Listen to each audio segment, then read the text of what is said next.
Hey there. Thanks for watching, tuning in. I'm Cass, and I know it's not only me, not only you, but we all go through life's ups and downs because they're universal.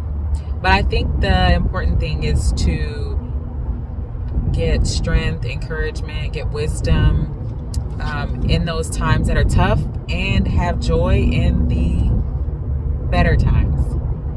So let's dive into it.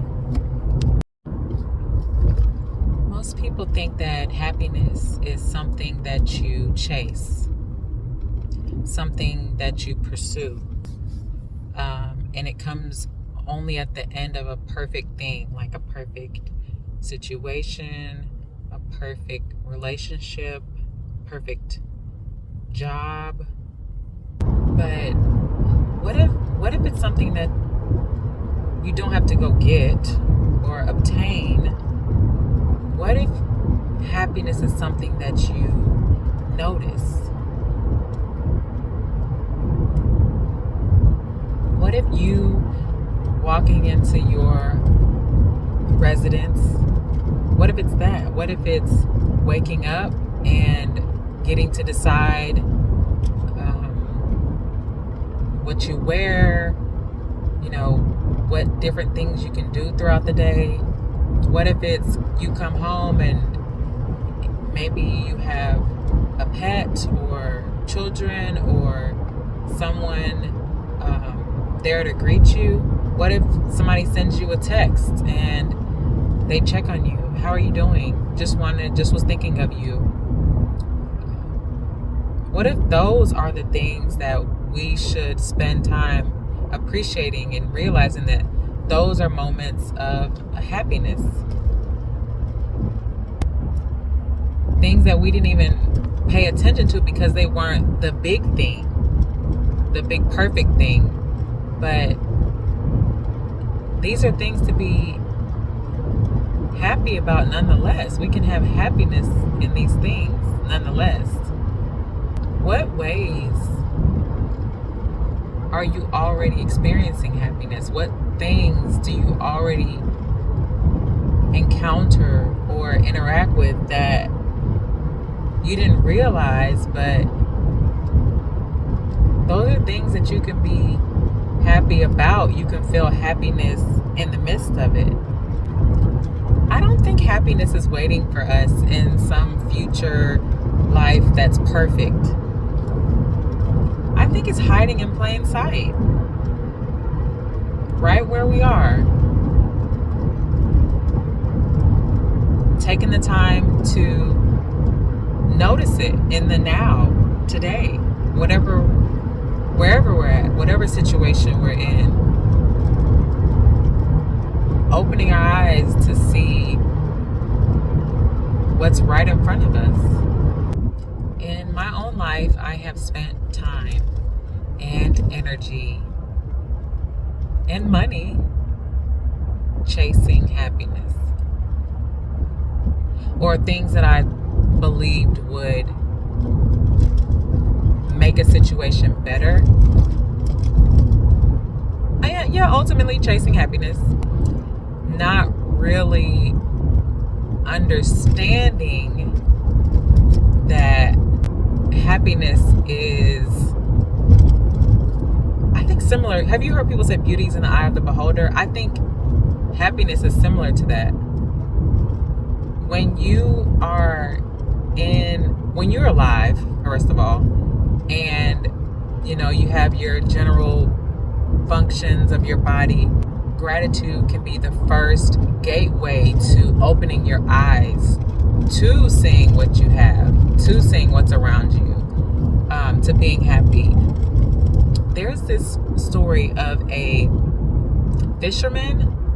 I'll put more details either on the screen or in the comments of what it actually is called.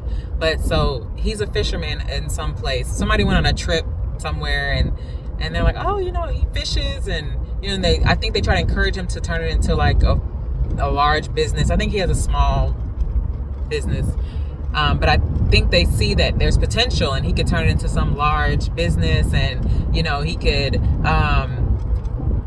go worldwide with this business, and maybe just take over that region and be able to distribute and all this. Somebody had this grand idea. Somebody that traveled from probably the US, and they came there and they saw the skill of this man, and they saw the opportunity.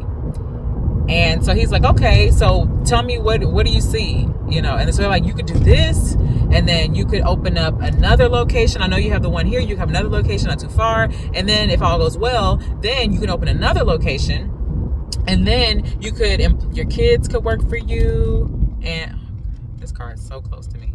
Your kids could work for you, and you then could have multiple branches and whatnot. And so he's like, okay, and then what next? And then I'm like, all right, then after that, you can take it to the next level. And then anyways, it keeps going. And then the end result is you get to retire, and you can just leisurely fish and, not have to worry about money or anything like that. And so in this story, the guy's like, but that's what I do now. I leisurely fish.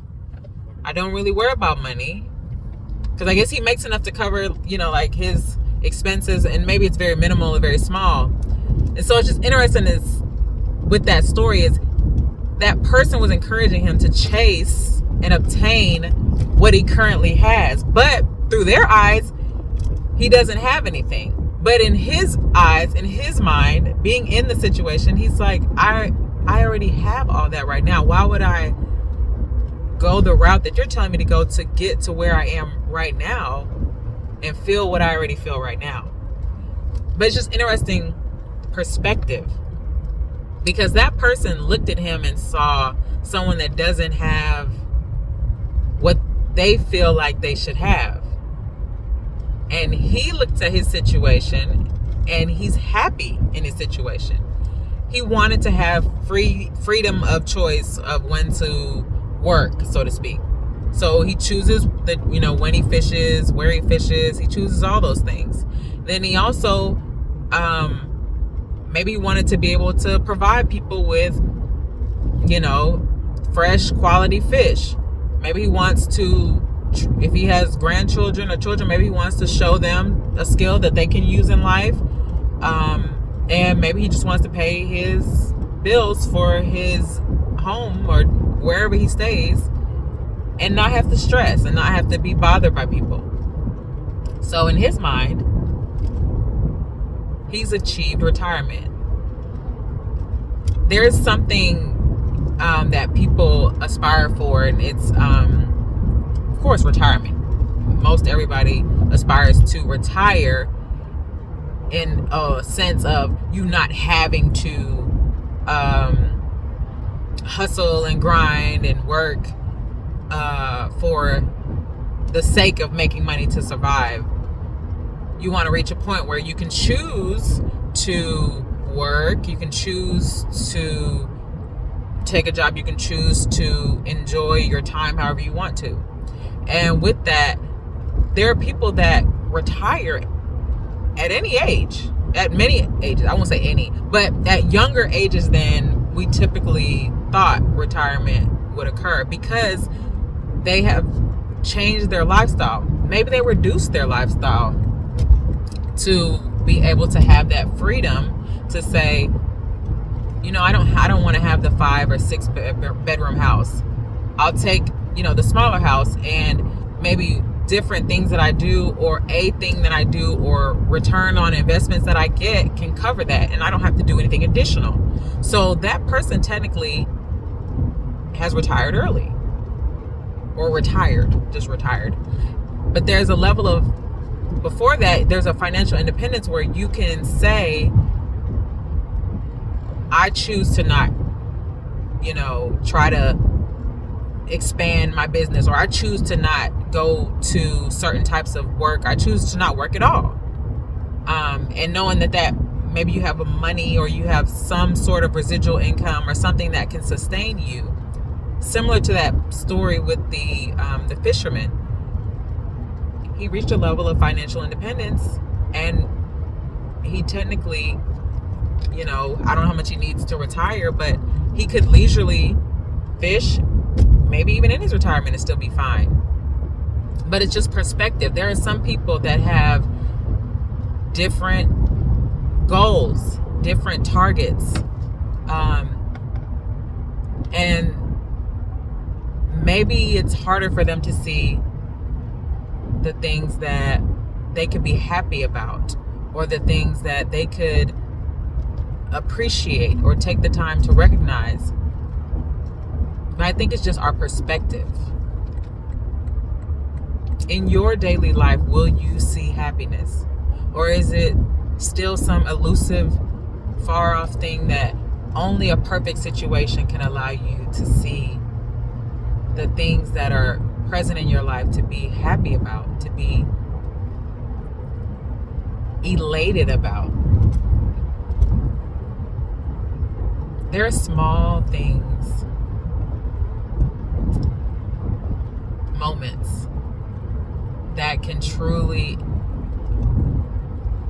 bring a smile to your face. They can uplift you. And I don't think those things should be diminished or lost. I think seeing those things,